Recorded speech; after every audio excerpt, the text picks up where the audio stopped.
Hello everyone and welcome back to Let's Play The Legend of Zelda Link's Awakening. In the last part we entered a grave after doing some stuff around Koholint, and now we're here in the DX exclusive area.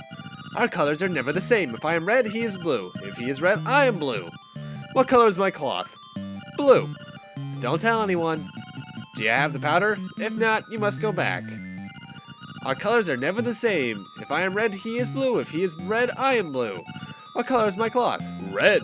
Don't tell anyone. The Fairy Queen is waiting for you.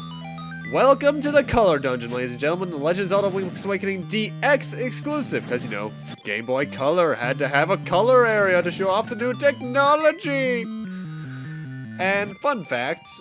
Well, first off, most of the puzzles area deal with you either turning all of these things blue or other color-related things that you can't quite do on the original Game Boy. Because I think DX is actually playable in an original Game Boy, but you can't really do much in this place. Also, fun fact, if you check down here, there is a bombable wall I didn't know about for the longest time. And in here is 28 green rupees, which for some reason is worth 5. Everything is wrong in reverse in this world for some reason. Either way, it's 140 rupees, which is really good for your max. Also, fun little fact, the music of this dungeon is actually a remix of the Zelda 1 dungeon theme, and I actually really like this remix. Obviously, the way this works, green is 2 bounces, yellow is 1. No, wait, no. Green is 3 bounces, yellow is 2, red is 1, and then it's a pit. And then we got these guys. It should be fairly obvious what you have to do here. Hit them, and then throw them into their respective colored holes. Yeah, for the most part, it's a fairly basic dungeon. I'm not going to lie. In fact, I think it's probably about as easy as the Tail Cave in terms of figuring out where the hell you have to go. Bosses, maybe not so much, though. And there's the stone beak.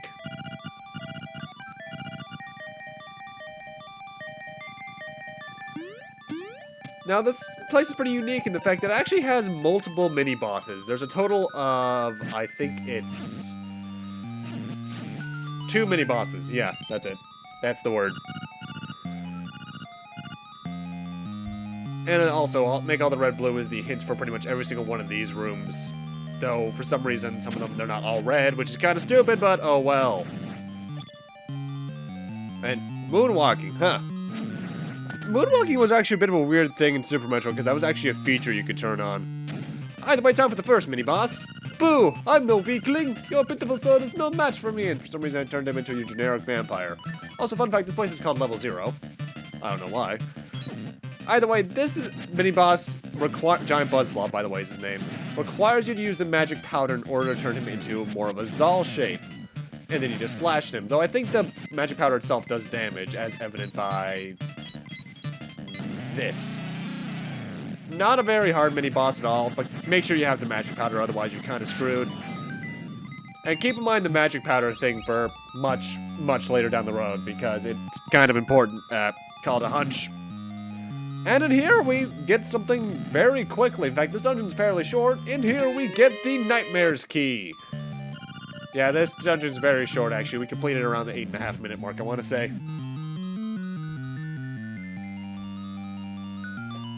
Either way, now we want to head towards the chest in the south, if I recall correctly. Let me look at my notes. Looks about right.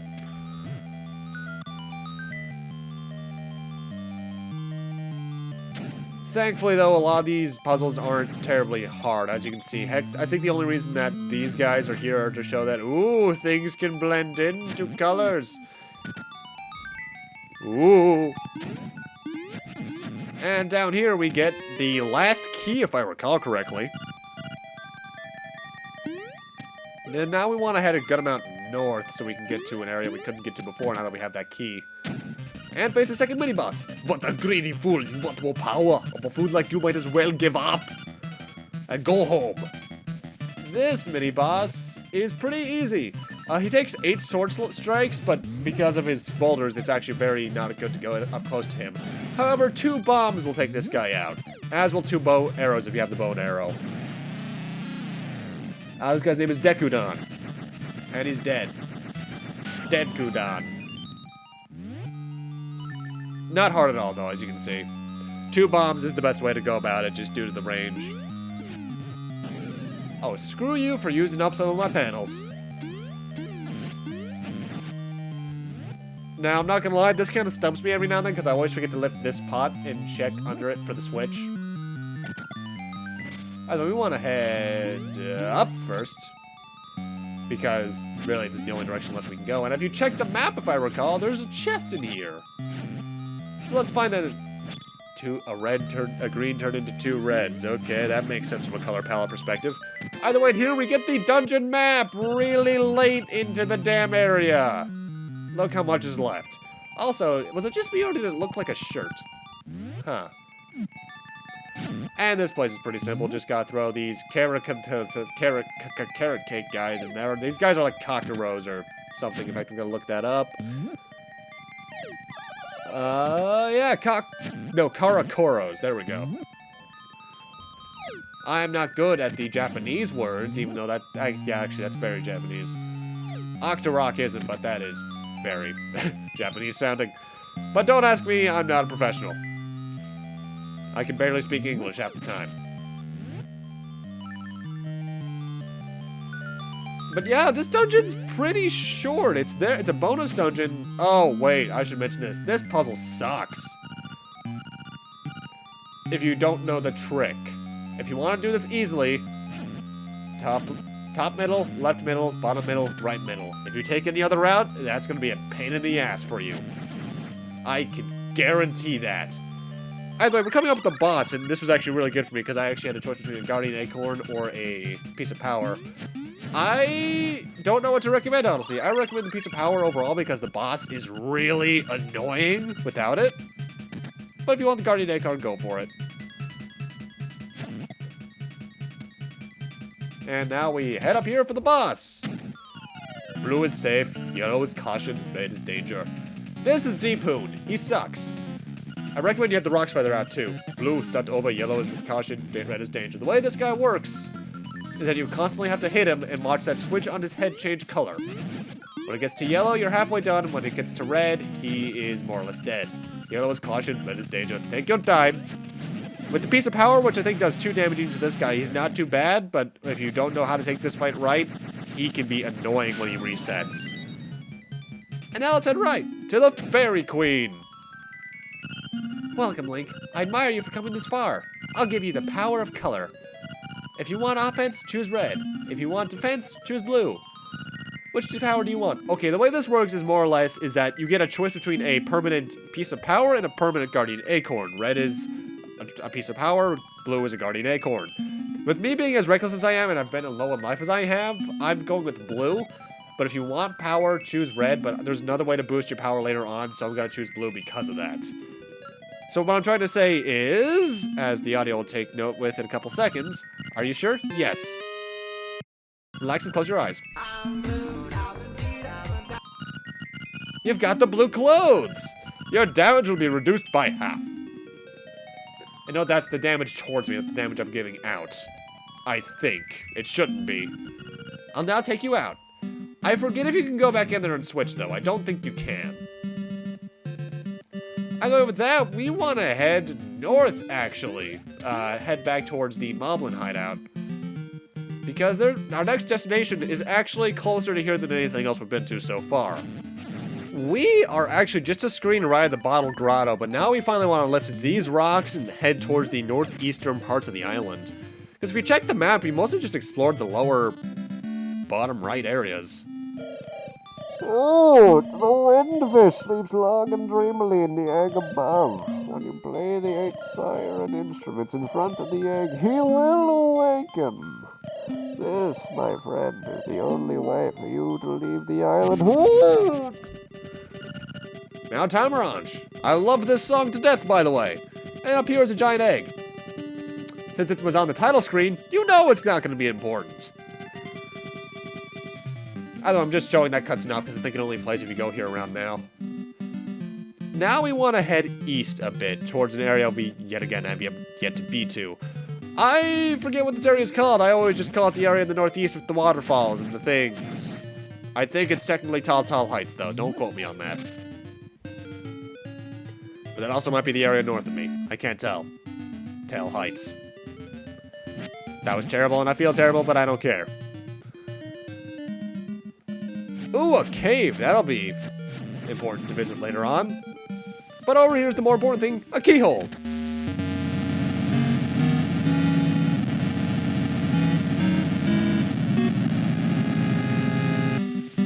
That was a weird little jingle. And also over here is the third warp hole. Kind of a weird place for it, but I'll take it.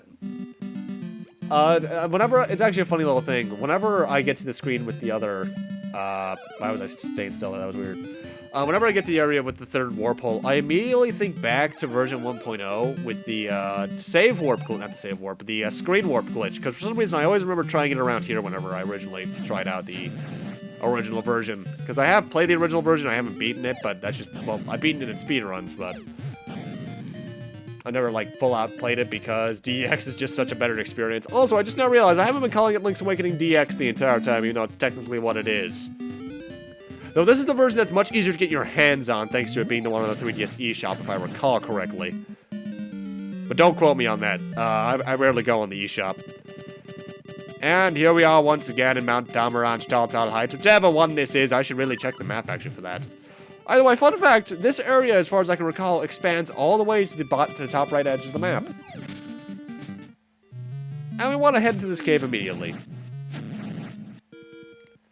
Why? Well, because it's the area towards which progress can be made. Oh, by the way, you're probably used to hearing this song by now. And you probably might even hate it by now, depending on how long you spend in caves and how long you get trapped and such. You're not gonna like the next, oh my god, piece of heart, I can't get it, why? You actually can't get that for a very long time. Which is a really sucky way of taunting us, by the way, Nintendo. There's a chest over there. For some reason, I forget. I hesitate for a moment here, trying to remember if there's a way I can get it. I think if you trick it out right, you can get to there with a Pegasus Boots jump, but I'm not gonna attempt it. Because I like life, even though now I take half damage. Either way, important thing over here is that you can get 50 rupees. Very nice.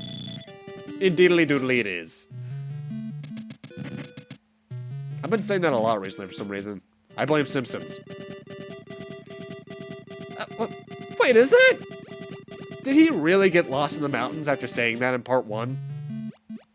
Wow. How do you intentionally get lost without buying the DVDs of Lost? Oh, a chest. Oh, screw you. I really hate it when games do that kind of thing. Mimics I don't mind it with too much, or monster in the boxes, but if it's just like you get nothing out of it at all, it sucks. Sucks. Yep, Paul got lost just like I said. Now I'm so famished I can't move. Can you give me some vittles? I don't know what that is, but sure. This pineapple's so delicious. I'm gonna eat it right now. Bon appetit. Why does this speed up the music? This isn't meant to be a reward. Here, take this hibiscus. It's a hibiscus. We traded the pineapple for a hibiscus. I'm just gonna smile and nod.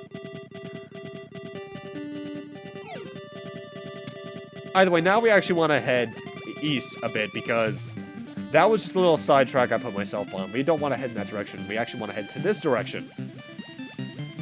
And then this direction. And if you can't tell by the dried thing here, we are right above the next dungeon. In fact, if you check here, it says that.